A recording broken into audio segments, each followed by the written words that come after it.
믿음이 인생의 결론을 바꾼다라는 제목으로 하나님 말씀 증거하도록 하겠습니다. 우리 이 시간에 짧지만 아주 은혜가 깊은 찬양을 다 같이 한 곡 드리고 말씀 받겠습니다. 예수 우리 왕이요. 이 찬양 함께 부르겠습니다.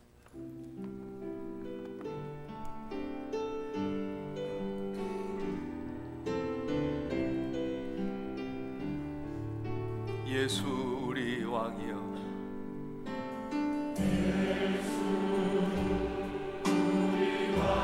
이곳에 오소서. 보좌로 주여 임하사.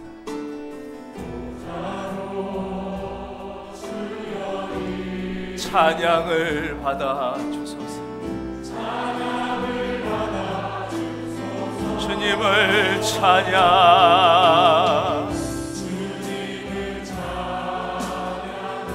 주님을 경배.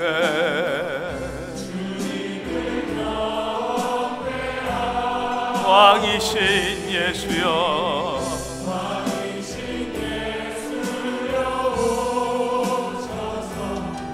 좌정하사 다스 주님을 찬양.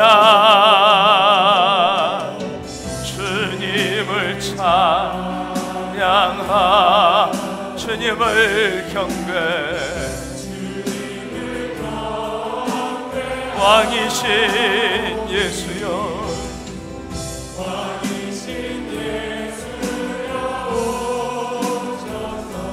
좌정하사 다스리소서.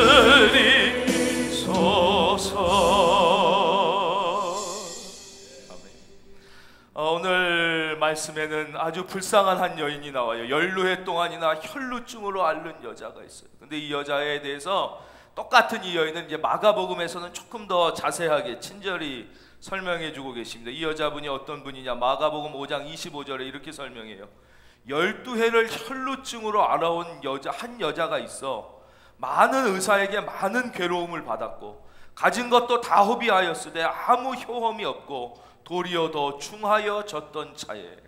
이게 이 여자의 운명이었어요. 그냥 우리가 지금도 한 3년 4년 큰 병에 걸리면 엄청난 위기가 옵니다. 돈도 무지하게 들 뿐더러 일을 할 수가 없으니까 생업이 끊기고 경제적으로 엄청나게 어려워지죠. 가족도 뭐 처음에 3, 4년은 어떻게 나을까, 좀 나았으면 좋겠다 그래서 막 돕는 게 있지만 4년, 5년, 6년, 10년 들어가면 가족도 다 지치고 탈진하고 이제 소망이 다 없고 남편은 뭐 떠날 가능성도 높습니다. 자녀들도 다 지쳐있고 완전 가정이 무너지는 거예요. 낫질 않아. 많은 의사를 수없이 찾아갔지만 돈 쓰고 시간 쓰고 고생하고, 우리도 병원 한번 가면 뭐 여기 가서 뽑아라 절로 가서 뽑아라 무슨 치료해라 막 너무 괴로움을 받았는데 낫지를 않아. 낫지를. 가진 것 다 허비해. 오히려 더 중요해져서 이렇게 살다가 인생은 쇠약해져 죽고 자녀들은 다 지쳐 떠나고 남편에겐 버림받고 그렇게 쓸쓸하게 죽어가는 게 어쩌면 이 여자의 운명 결론이었을지도 모른다는 것입니다. 그런데 바로 이 여인이 12해 동안이나 혈루증으로 앓는 여자가 예수의 뒤로 가서 그 겉옷가를 만지는 거예요. 어떻게 그런 일이 있었냐? 마가복음에 그 이유가 나와요. 5장 27절. 예수의 소문을 듣고 그런 거예요. 이 여자에게 어느 날 소문이 들렸어요. 도저히 어떻게 보면 믿어지지 않는 소문이에요. 나사렛에서 예수라는 분이 일어났는데 그분이 하나님의 아들이라고 그러는데 이분이 가는 곳마다 천국 복음이 증거되고 병든 자에게 손을 얹으니 낫고 귀신이 쫓아대고 죽었던 자가 살아나고 먹을 게 없는 사람들에게 먹을 것을 주고 절망에 빠진 사람이 희망을 할렐루야 얻게 되더라 막 이런 이제 소문이 들린 거예요. 이 여자가 그 소문을 듣고 이제 절망의 땅을 딛고 이젠 다 틀렸다던 절망의 땅을 딛고 작지만 그 여자가 예수 희망의 끈을 잡고 일어나기 시작하는 게 오늘 이 말씀의 내용이에요. 즉 인생의 결론은 어떻게 바뀌는가, 우리의 인생의 운명은 어떻게 새로워질 수 있는가. 절망의 바닥을 치고 우리 중에 아무리 상태가 나빠도 지금 이 여인보다 더 나쁜 사람은 별로 없을 거 아닙니까? 이 절망의 바닥을 치고 작지만 희망의 끈을 잡고 이 여자가 안 된다는 생각을 버리고 이제 일어나기 시작한 거예요. 이 병원 얘기를 하나 해드리겠어요. 미국에 한 요양원에서 있었던 일이에요. 이 요양원은 한 노인들이 아주 연세가 고령의 노인이 한 80분 정도 있는 곳인데 주로 치매 환자, 아주 중증 고령의 80대 이상의 고령 환자들이 많은 그런 곳이요. 상상을 해보시오. 거의 공동묘지와 같은 곳인 거예요. 거의 연세가 높은 분들이 아주 중증 환자, 이제 뭐 다 치매 노인 뭐 이런 분들이 죽을 날만 그냥 기다리는 이런 곳이었어요. 여기에 빌 토마스라는 이제 의사 선생님이 여기 부임했는데 보니까 자기가 의사인데 부임하고 보니까 숨이 턱턱 막히더라는 거예요. 이분이 이 병원에 부임해서 진단한 게 이 병원은 무기력, 고독, 침울이 이 병원이더라. 내가 와도 무기력하죠, 그렇죠? 고독해요. 아무도 찾아오는 사람이 없고 말이 없고 치매 걸리고 중증 환자 다 죽여가고 고독하고 침통할 거 아니에요. 막 침울하고 침통하더라. 그러니 여기를 이렇게 둬선 안 되겠다. 다른 병 때문에 죽는 게 아니라 우리가 이 무기력과 고독과 침울한 마음 때문에 죽는데 여기서부터 시작해야겠다. 그래서 쉬운 일을 먼저 해야겠다. 그래서 뭘 했냐? 그 노인들의 병실마다 식물을 키우자고 그래서 식물 키우는 건 쉽잖아요. 식물을 다 키웠어요. 어느 방에는 뭐 꽃 키우고 싶은 분은 꽃을 키우세요. 행운목 키우고 싶은 분은 행운목을 하세요. 뭐를 하세요. 그래서 다 키웠어요. 근데 식물만 키우기 시작하는데 엄청난 변화가 일어나요. 억지로지만 이 할머니 할아버지들이 식물에게 물을 주려고 조금이라도 더 움직이기 시작하고 이제 꽃이 피는 데는 야 꽃이 폈다 이런 얘기를 하는 거예요. 그리고 자기 방엔 또 꽃이 안 피면 옆 방에 가서 물어보면서 대화가 돼요. 야 내 방엔 안 피는데 왜 네 방엔 피냐? 야 우리 내 방엔 폈는데 네 방에도 폈냐? 이러면서 방끼리도 대화가 되고 자꾸 움직이고 야 우리 뭐 1cm 자랐네? 그럼 식물에게 주면서 잘 자라라 이렇게 말도 하고 이러면서 분위기가 완전히 새로워지기 시작하는 거예요. 막 같은 방에서도 할아버지 할머니들이 말을 하고 다른 방도 말을 하고 막 이러면서 분위기가 좋아졌어요. 야 됐다. 이제는 식물만 키우지 말고 한 걸음 더 해서 동물을 키우자. 동물을. 근데 이게 안 되는 거예요. 이게 보건법에 의거해서 미국에선 위험하기 때문에 이런 고령의 노인이 있는 병원은 동물을 못 키운다는 거예요. 보통 우리는 여기서 다 포기하는 거예요. 그러나 이 빌 토마스는 포기하지 않고 보건복지부 담당자를 찾아가서 설득하기 시작하는 거예요. 우리가 한 마리만 잘 우리 의사도 있고 간호사도 있으니까 안전하게 키울 수 있다. 허락해 달라. 만약에 안 돼서 문제가 생기면 그때 가서 다시 바꾸면 되지 않냐. 그래서 몇 주 몇 달을 계속 설득해서 드디어 보건복지부로부터 제한적으로 그럼 한번 키워봐라는 허락을 받고 드디어 강아지를 갖다가 키우기 한 마리를 시작한 거예요. 처음엔 아무 관심이 없을 줄 알았는데 아닌 거예요. 강아지를 한 마리 이 병원 앞마당에 키우기 시작하니까 할머니 할아버지를 강아지를 보러 나오기 시작하는 거예요. 병원 밖으로 나와서 보고 막 꼬리치고 막 아우 귀엽다 그러고 강아지를 쓰다듬고 이러면서 강아지가 자라고 이제 걔는 산책을 시켜줘야 되잖아요. 이렇게 한 마리씩. 근데 얼마나 인기가 많아졌니 서로 내가 산책시켜주겠다 이래가지고 순번표 번호표를 발급해야 되는 1번 할아버지 2번 할머니 그래서 순서대로 번호표를 받아서 걔를 산책시켜주는데 문제가 생겼어요. 너무 산책시켜주니까 걔가 쉬지를 못하는 거예요. 1번 갔다 오면 2번 대기 3번 걔가 과로하게 됐어요. 그래서 한 마리 갖고 도저히 안 되겠다. 이렇게 상황이 좋아지니까 그래서 보건부에 다시 얘기를 해서 2마리를 키웠어요. 2마리를 하면서 순번대로 산책을 시켜주니까 왜 개만 키우냐? 고양이 좋아하는 사람도 있잖아요. 그럼 고양이도 키우자. 이제는 허가가 쉽게 나는 거예요. 왜 처음에 너무 결론이 좋아. 그래서 고양이를 키우기 시작하면서 고양이가 뛰놀면 사람이 나가고 고양이 엄청나게 건강해지기 시작하면 야 이거 너무 좋다. 그럼 이제는 우리가 공동으로 키우는 것 말고 좀 병실마다도 우리가 이렇게 동물이 있으면 좋지 않겠냐. 너무 적막하고 그러는. 병실마다는 키울 수가 없으니까 뭐가 좋겠냐? 그럼 새를 키우자. 새는 새장에 있으니까 뭐 이렇게 밖으로 다니지도 않고 또 새소리 짹짹짹 나면 이게 다 할머니 할아버지만 있고 끙끙 소리만 나는데 적막한데 노래소리도 나고 좋겠다. 그럼 무슨 새가 좋을까? 인꼬가 좋다. 다정다감하고 인꼬를 키우기로 했어요. 그래서 인꼬를 100마리를 주문했어요. 병실 50개에 넣기 위해서. 그리고 새장을 50개를 주문을 해가지고 주문을 넣었는데 문제는 새가 먼저 도착했는데 새장이 아직 도착을 못한 거예요. 그러니까 인꽃에 100마리가 도착했는데 새장이 안 와서 둘 데가 없게 된 거예요. 그래가지고 고민하다가 어디다 둘까? 그런데 그 요양원 안에 할머니 할아버지들이 머리도 깎고 파마도 하고 이러는 아마 미용실이 있었나 봐요. 거기다 일단 100마리를 넣어놓자. 그래서 100마리를 넣었어. 미용실이니까 암만 해도 어둡지 않게 볕이 잘 드는 자리에 있었는지 큰 통창이 있었다는 거예요.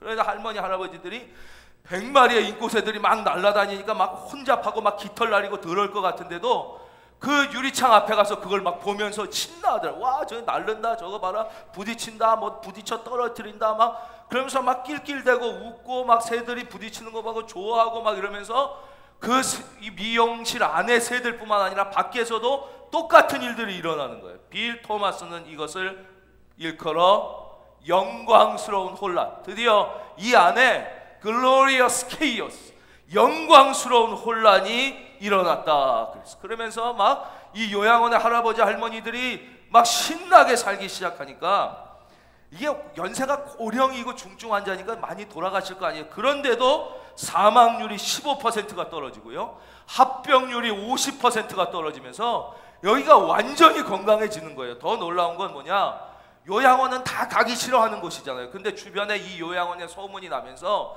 그냥 집에서 다 쓸쓸하게 간병인이랑 혼자 있고 이런 분들이, 그래도 집이 낫다고 하는 분들이 나 그 요양원으로 오히려 가는 게 좋겠다, 날 요양원을 보내달라. 그래서 서로 막 요양원에 오려고 막 수많은 사람들이 와서 대기하면서 요양원에 부흥이 일어나게 된 거예요. 요양원에도 부흥이 일어나는 거예요. 복음을 들고. 바로 뭐예요? 바로 이 곳에서도 안 된다는 생각을 버리고 이제는 절망의 바닥을 치고 아무리 작아도 희망을 잡고 다시 시작하는 거, 여기서 운명의 변화는 시작되는 것이에요. 저를 봐주십시오. 다 같이 우리 믿음으로 함께 고백하겠습니다. 안 된다는 생각을 버려라. 안 된다는 생각을 버려야 되는 거예요. 안 된다는 생각, 거기서부터 믿음이 시작돼요. 믿음은 그래서 늘 믿음, 소망, 사랑, 이 세 가지는 같이 가는 거예요. 같이 가는 거예요. 안 된다는 생각을 버리고 희망. 이 여자가 보세요. 12회를 많은 의사를 찾아다니며 고생하고 병은 중해지고 돈은 다 망하고, 진짜 이 여자야말로 절망할 수밖에 없지만 예수의 소문이 들렸을 때 안 된다는 생각을 버리고 신라 같아도 그 희망을 잡고 일어섰을 때 그 여인의 인생의 운명의 결론이, 그 자녀들의 남편의 인생의 운명의 결론이 지금 송두리째 변화하고 있었던 것입니다. 오늘 하나님 앞에 잘 나오셨습니다. 여러분, 잘 되는 분은 점점 더 잘 되는, 안 되는 분은 반전의 역사가 일어나고 있습니다. 일어나고 있는. 두 번째는 그럼 뭐예요? 이제 이렇게 희망의 끈을 갖고 우리는 믿음의 결단을 해야 된다. 믿음은 결단이에요. 결단. 믿음은 감정이 감각이 아니에요. 노래도 그런 거 있잖아요. 뭐 한 번을 만나도 느낌이 중요해. 그러다가 다 망하는 거예요. 느낌 찾다가 안 되는 거예요. 왜냐? 결혼해서 5년 지났는데 느낌이 계속 찌릿찌릿합니까? 결혼해서 10년 지났는데 눈빛만 봐도 가슴이 두근거리면 심장마비로 이미 죽었어요. 느낌이 없어요. 사랑은 결단. 내가 이 여자를 사랑하겠다. 예. 내가 이 남자랑 결혼했으면 평생 살. 결단. 느낌이 계속 오면, 결혼한 지 30년 됐는데도 막 얼굴만 보면 두근두근, 그래서 막 떨려서 밥을 먹어. 다 영양실조로 죽어요. 그러면 그 결단. 믿음은 뭐, 사랑은 뭐 느낌도 중요하겠죠. 믿음은 결단.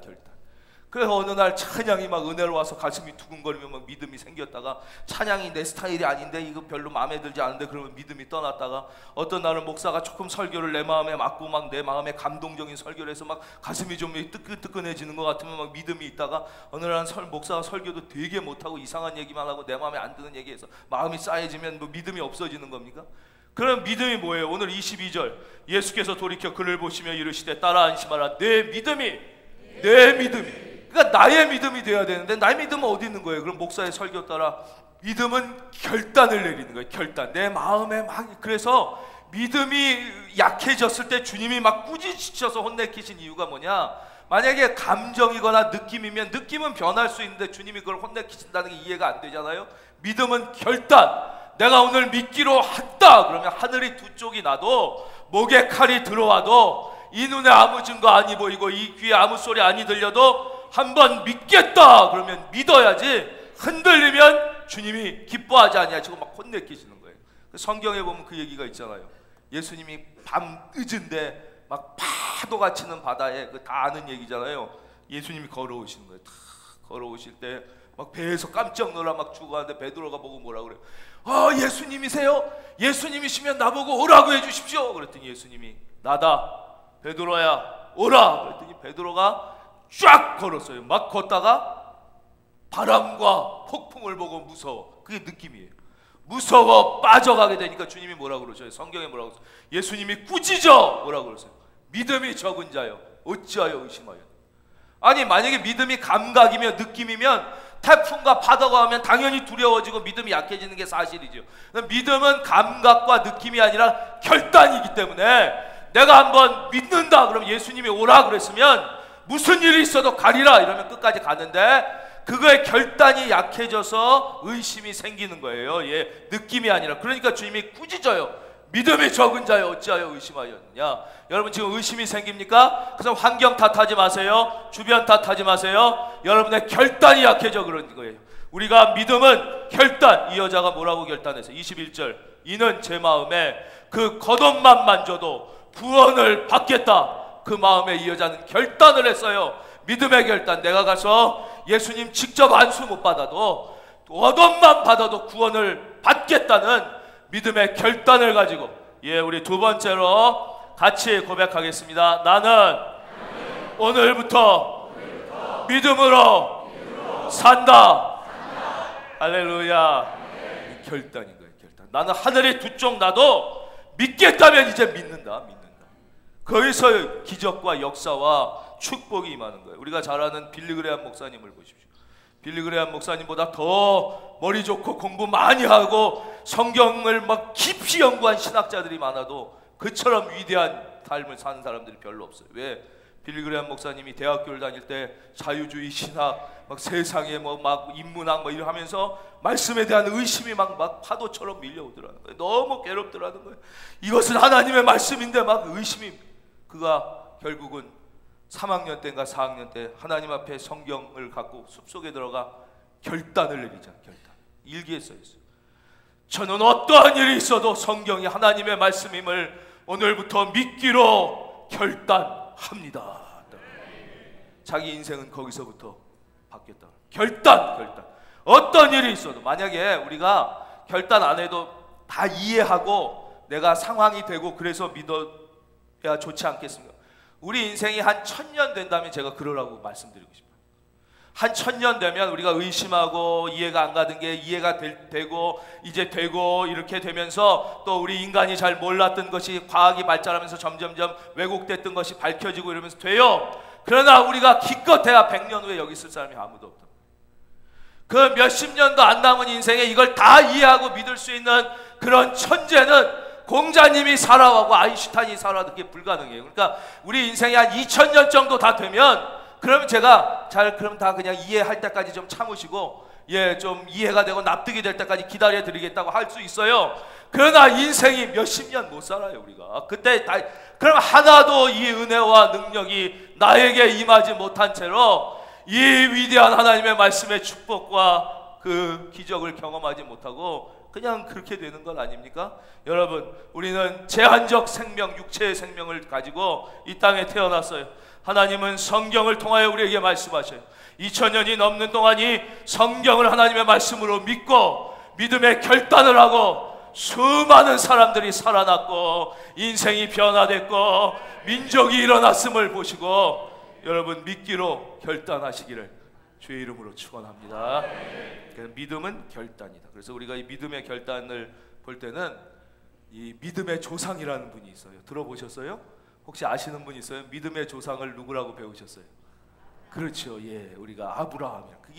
그분이 너무너무 훌륭한 분이기 때문에 그런 거예요. 성경을 읽으면 인간의 실수도 나오고 뭐 이러니까 우리가 그분이 얼마나 위대한 분인지 몰라요. 예, 오죽 얼마나 훌륭하면 하나님이 믿음의 조상이라고 그러겠어요. 그분의 믿음에 우리가 본을 보고 이제 배워가면 우리도 그렇게 복을 받는다. 아브라함은 아시겠지만 혈혈 단신 고향에서 와서 모르는 곳에 가서 100세가 되도록 자식 없이 그렇게 슬슬이 늙어 죽을 운명이었단 말이에요.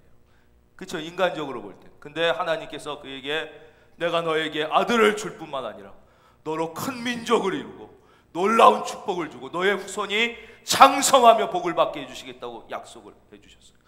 근데 이게 믿어지겠습니까? 지금 내가 100살인데 자기 부인은 90살이야. 근데 아직까지 애가 없는데 무슨 너로 큰 민족을 이루고. 근데 아브라함은 그걸 믿었다는 거예요. 그러니까 이 아브라함이 얼마나 훌륭한 믿음의 모델이에요. 이분이 믿음의 교과서인데, 그분이 어떤 믿음을 가졌나. 제가 설교를 계속하면 너무 길어지니까 성경을 그냥 그대로 읽어드릴 테니 한번 잘 들어보세요. 로마서 4장 17절에서부터 23절까지 이렇게 말씀하세요. 기록된 바 내가 너를 하나님이 아브라함을 많은 민족의 조상으로 세웠다 하심과 같으니 그의 믿은 바, 그가 아브라함이에요. 아브라함의 믿은 바 하나님은 죽은 자를 살리시며 없는 것을 있는 것 같이 부르시는 이시니라. 아브라함이 바랄 수 없는 중에 바라고 믿었으니 이는 내 후손이 이 같으리라 하신 말씀대로 많은 민족의 조상이 되게 하려 하심을 인함이라. 그가 100세나 되어 자기 몸에 죽은 것 같음과 사라의 태에 죽은 것 같음을 알고도 믿음이 약하여지지 아니하고 믿음이 없어 하나님의 약속을 의심치 않고 믿음에 견고하여져서 하나님께 영광을 돌리며 약속하신 그것을 또한 능히 이루실 줄을 확신하였으니 그러므로 이것을 저에게 의로 여기셨느니라. 저에게 의로 여기셨다 기록한 것은 아브라함만을 위한 것이 아니요 바로 그와 같은 믿음을 가진 우리 모두도 똑같이 믿어. 보세요. 먼저 감각이 아니라고 그랬죠. 믿음은 결단이. 왜냐? 자기가 벌써 100세가 되면 감각이 있잖아. 야, 내가 다 틀렸다. 100세 이건 도저히 몸이 아니야. 그렇죠? 자기 부인 100세 아니 90세예요 그때. 90세 이거 할머니 이거 아무 감각이 없어. 이미 느낌을 믿었으면 말씀을, 나는 하나님의 약속의 말씀을 믿겠다는 결단이 있었기 때문에 그 결단을 가지고 끝까지. 두 번째, 이성과 논리. 여자가 경도가 끊어지면 임신을 못하는 거는 논리적으로 이성적으로 다 하는 거 아니에요. 자기 아내가 경도가 끊어져서, 경도가 요즘 어린 분들은 무슨 말인지 몰라요? 생리를 경도라고 해요. 생리를, 점잖은 말. 생리가 끊어졌어. 벌써 끊어진 지 몇십 년 됐을 거 아니야. 할머니가 90살이면. 그러면 생리를 못하는 여자는 임신이 안 되는 걸 너무나 이성적으로 논리적으로 알지만 그것이 아니라 나는 일단 하나님의 말씀을 믿기로 했으니 하늘이 두 쪽이 나도 믿는다. 그랬더니 하나님께서 그의 가정에 이삭을 주시고, 그렇잖아요. 그 이삭을 통하여 야곱 12지파 이스라엘 민족 수많은 민족을 주시고 그 믿음의 조상, 영적으로 모든 믿는 자의 조상을 만들어 주셨다는 거예요. 이 혈루병 앓는 여인은 비록 자기가 혈루병을 앓고 모든 것이 다 버림받고 몸도 약해지고 아주 비참해졌지만 믿음의 결단, 내 마음에 겉옷만 만져도 구원을 받겠다는 믿음을 가지고, 사랑하는 성도님, 예수님의 약속을 붙잡고 오늘부터 나는 믿음으로 나간다. 이 결단이 다시 한번 회복되기를 바랍니다. 이제 결론입니다. 22절. 예수께서 그를 보시며 이르시되 따라 안심하라. 내 믿음이 너를 구원하였다. 그랬어요. 이 시간 제가 무능한 종이지만 하나님은 전능하시니까 이 시간 전능하신 하나님의 이름으로 축복하겠습니다. 큰은혜 교회에 나오는 모든 딸들아 안심하여라. 예, 이제 모든 아들들을 향하여 제가 축복하겠습니다.